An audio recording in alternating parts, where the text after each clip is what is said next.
আজকে আপনাদেরকে দেখাবো আমরা পাতাল কালীবাড়িতে গিয়ে কি করলাম বা কিভাবে গেলাম। দিনটি ছিল শনিবার 21শে ফেব্রুয়ারির দিন। আমরা সকাল সকাল ঘুম থেকে উঠে গেছি। আমি যখন উঠেছিলাম তখন 3টা 51। আমরা যেহেতু অনেকজন যাচ্ছি, মানে আমাদের বাড়ি থেকে অনেকজন যাচ্ছে, তাই আমাদের হাইস ঠিক করা ছিল 2টা হাইস, মোট 30 জন যাচ্ছিলাম। তো সবাই প্রায় তাড়াতাড়ি ঘুম থেকে উঠে গেছে, যেহেতু 5টা বাজে গাড়ি আসবে। তো আমরাও তাড়াতাড়ি ঘুম থেকে উঠে ফ্রেশ ট্রেশ হয়ে তারপর রেডি হয়ে নিলাম। তারপর ওখানে গিয়ে কি খাবো সেজন্য কিছু খাবারও বানিয়ে নিয়েছি সবাই, যাতে ওখানে গিয়ে যখন পূজা হবে তারপরে খাওয়ার জন্য নিরামিষ কিছু বানিয়ে নিয়েছিলাম। তো আপনাদেরকে ওখানে গিয়ে দেখাবো কি বানিয়ে নিয়েছিলাম। তো এখানে দেখতেই পাচ্ছেন সবাই বের হয়ে গিয়েছে, মানে সবাই সবার মানে পুটলি নিয়ে বের হয়ে গিয়েছে, মানে কি তাদের ব্যাগ নিয়ে বের হয়ে গিয়েছে, যেহেতু ওখানে অনেক দরকারি জিনিস নিয়ে যেতে হবে।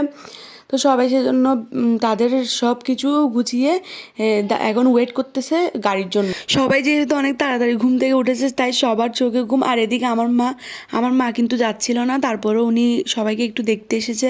আমি ঘর থেকে বের হচ্ছি, তাই আমার সাথে বের হয়েছে। তো আমাদের ঘর থেকে যাচ্ছিলাম আমি, আমার ভাই আর আমার ভাগ্নি, আমার বড় দিদির মেয়ে। তো আর বাকিরা হলো আমাদের বাড়ির কাকিমা, জেঠিমা, কাকু, দাদা, মামা, ওরা। তো এই যে হাইস চলে আসছে, আমাদের টোটাল হাইস 2টা ছিল। তো ফার্স্টেরটাতে অনেকজন উঠে গেল, তারপর আমরা সেকেন্ড ওই ব্ল্যাক কালারটাতে উঠলাম। তো ওঠার পরে আমাদের গাড়ি ছেড়ে দিয়েছিল 5টা 26-এর দিকে। এরপরে আমরা গিয়েছিলাম রাউজানের রিং রোড দিয়ে। আমরা যেহেতু রাউজান থেকে সীতাকুণ্ড যাচ্ছিলাম, তো রাউজানের রিং রোডটা দিয়ে যাচ্ছিলাম, তখন দেখতেছিলাম ওখানে তো ফুলের বাগান এমনিতেই দিনের বেলা সুন্দর লাগে। তো যেহেতু ভোর ভোর যাচ্ছিলাম তখন অন্ধকার ছিল, ওখানে লাইট জ্বালানো ছিল যে অনেক বেশি দেখতে সুন্দর লাগছিল। তো আমরা এভাবে গাড়িতে করে সবাই মানে রাউজান থেকে সীতাকুণ্ড চলে যাচ্ছি। যদিও বা আজকে থেকে 2 বছর আগে আমরা চন্দ্রনাথ মন্দিরে গিয়েছিলাম, কিন্তু এবার আমরা পাতাল কালীবাড়িতে যাইনি। এবার আমরা ঠিক করেছি শুধু পাতাল কালীবাড়িতে যাব। যদি সুযোগ হয়ে ওঠে তাহলে চন্দ্রনাথ মন্দির যাব, যেহেতু আমরা অনেকজন মেয়ে ছেলে মিলে যাচ্ছি। তো ওখানে যদি আমরা আস্তে আস্তে রাত হয়ে যায়, পাহাড়ের মধ্যে অনেক বেশি রিস্কি, তাই আমরা ঠিক করেছি এবার পাতাল কালীবাড়ির উদ্দেশ্যে যাব।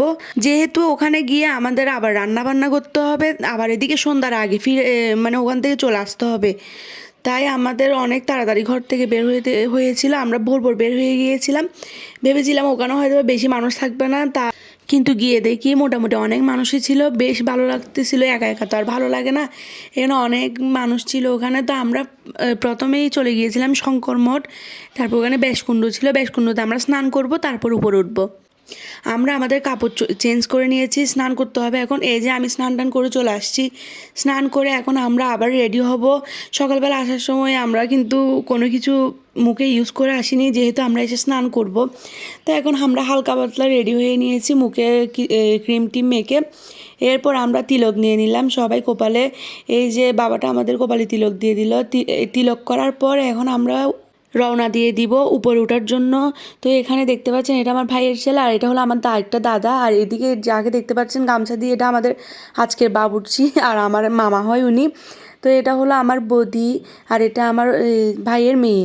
তো আমরা সবাই বের হয়ে পড়েছি। আর এটা যে আমার পাশে যেটা দেখতে পেরেছেন, ওইটা হলো আমার ভাগ্নে, আমার বড় দিদি মেয়ে। তো সবাই আমরা শুরু করে দিয়েছি হাঁটা।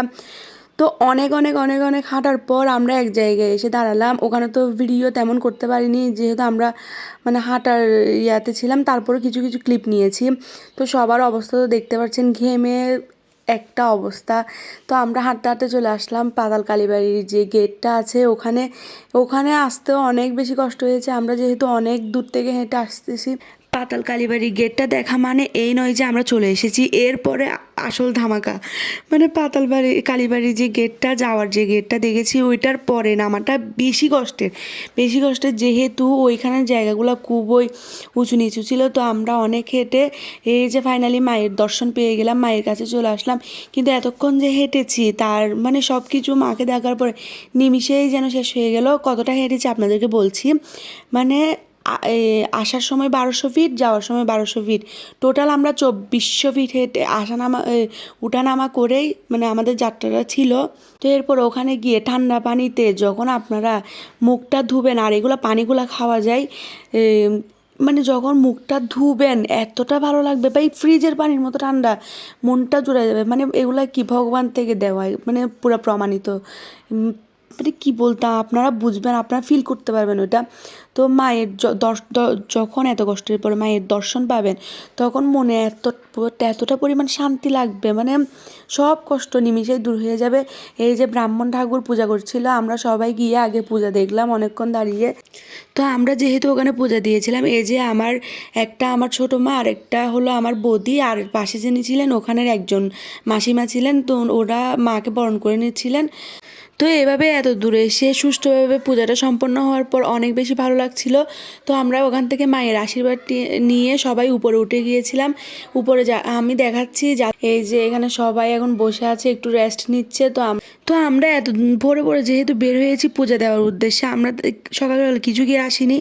ওখানে সবাই আগের দিন অথবা আসার সময় কিছু বানিয়ে এনেছে, তো আমরাও সেরকম বানিয়ে এনেছি। আমার ভাই যেহেতু শ্যামাই ট্যামাই এগুলো খেতে চায় না, তো আমি একটা নিরামিষ নুডলস বানিয়ে নিয়ে গিয়েছিলাম। তো এই সবাই যার যার মতো খাবার নিয়ে গিয়েছিল, তো সবাই এগুলো খেয়ে নিচ্ছিল। খাওয়ার পরে এখন আমরা ব্যবস্থা করতে আগুন ধরানোর। তো এখন সবাই, আমার ভাইয়েরা কাঠকুড়ি আনছিল, সবাই দেখেন উপরে আপনাদেরকে দেখাচ্ছি, সবাই কাঠকুড়ি আনছিল আগুন ধরানোর জন্য। এই যে আমার মামা আগুন ধরিয়ে দিল। আর আমরা এখান থেকে কড়াই নিয়ে যাইনি, ওখান থেকে কড়াইটা ভাড়া করে নিয়েছিল। আর আমার আজকে রান্না করেছিল আমাদের ছোটো মা, আর এই যে আমার মামাটা। অনেক বেশি মজা হয়েছিল, আপনাদেরকে দেখাচ্ছি। তো ওরা আসলে অনেক বেশি কষ্ট করেছে, সেই আগের দিন রাত থেকে তারা কষ্ট করছিল।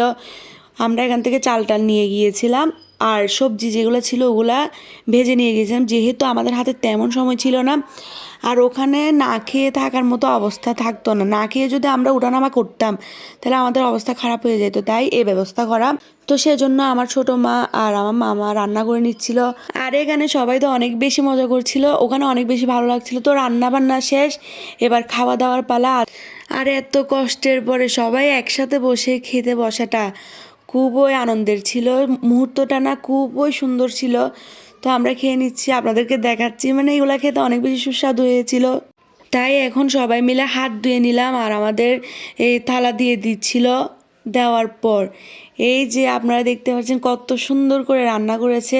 সবজি বিরিয়ানিটা দেখতে যেমন সুন্দর হয়েছে, খেতেও তেমন বেশি সুন্দর হয়েছে। তো আমার মামাটা রান্না যেমন করেছে, ও এখন পরিবেশনও করে দিচ্ছে সবাইকে। তো আমরা যে যেখানে পেরেছি বসে সুন্দর করে খেয়ে নিয়েছি। বিশেষ করে মামাকে, তারপর ছোটো মাকে, আর আমার একটা দাদা রবিদাকে অনেক বেশি ধন্যবাদ। ওরা অনেক বেশি কষ্ট করেছিল এই যাত্রাটার জন্য, তাদেরকে অনেক অনেক ধন্যবাদ। তাদের জন্য আমরা এত সুন্দর একটা মুহূর্ত পেলাম। তো আপনারা দেখতে পাচ্ছেন এত কষ্টের পরে তারাও খেতে বসে গিয়েছে। আমার ছোটো মা আর আমার মামা এদিকে পরিবেশন করতেছে, আবার আমার একটা দাদা সেও খেতে বসে গিয়েছে। তাকে একটু ভালো করে ভিডিও করছি, অনেক মজার মানুষ, সবাইকে অনেক হাসায়, অনেক ভালো মানুষ। আর এই ছোটো ছোটো বাচ্চাগুলো অনেক বেশি টায়ার্ড হয়ে গেছিলো, ওরা না খেয়ে ঘুমিয়ে পড়েছে, ওদেরকে আবার পরে খাইয়ে দিয়েছিল ঘুম থেকে তুলে। তো আমাদের পূজা টুজা শেষ, এই যে পূজার প্রসাদ নিয়ে আসলো। এখন আমরা সবাই আবার চলে যাওয়ার জন্য রওনা দিব। তো আমরা বের হয়ে পড়েছি, আর আমার এতটা কষ্ট হচ্ছে ওইটা দেখে আমার দাদা আর আমার ভাই হাসতেছে। তো এভাবে দিনটা কাটলো, সবাই ভালো থাকবেন, টাটা বাই বাই।